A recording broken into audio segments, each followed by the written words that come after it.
Yesu alipokuwa ametoa zile talanta.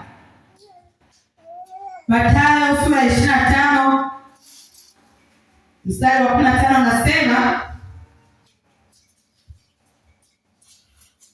mstari wa 15 anasema, akampa mmoja talanta 5 na mmoja talanta 2 na mmoja talanta 1, kila mtu kwa kadiri ya uwezo wake.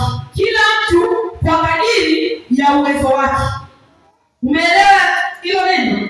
Kila mtu alimpa talanta, lakini alipewa talanta 5 kwa kadiri ya uwezo wake, akapewa talanta 2 kwa kadiri ya uwezo wake, akapewa talanta 1 kwa kadiri ya nini? Ya uwezo wake. Unaona eh? Sasa anasema baada ya kuwapa talanta, alitegemea hao watu waweze kwenda kufanya biashara na zile talanta alizowapa, ili waweze kuleta matunda yanayopatikana na zile talanta. Yule aliyepewa 5 akaenda kufanya kazi, akapata zile talanta nyingine 5.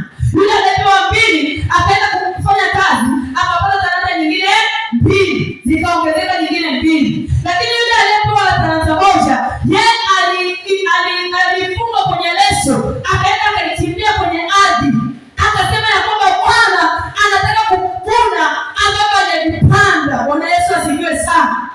Bwana Yesu asifiwe. Kwa hiyo akaona ya kwamba huyu mtu anahitaji kuja kuvuna kitu ambacho yeye hajapanda. Mimi anipe talanta 1, anategemea mimi ndio kufanya kazi, nimetia faida ya hii talanta 1. Amepanda wapi hicho kitu? Bwana Yesu asifiwe sana. Akili zake ndizo zilizomtuma kujibu bila au kuongea bila. Bwana Yesu asifiwe sana.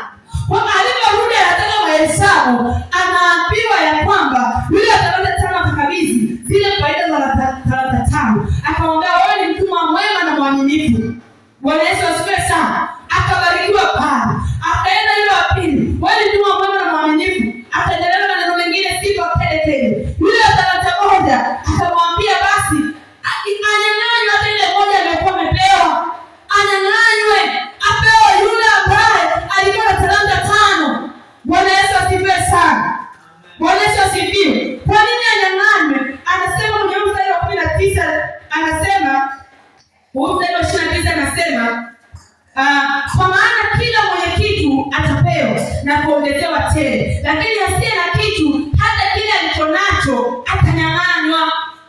Bwana Yesu asifiwe sana. Kwa umepewa kitu, uenda kujizalishia, lakini umeshindwa kuzalisha. Kwa hiyo hata kile ulichopewa kwa ajili ya kwenda kuzalisha utanyang'anywa. Bwana Yesu asifiwe sana. Ni sana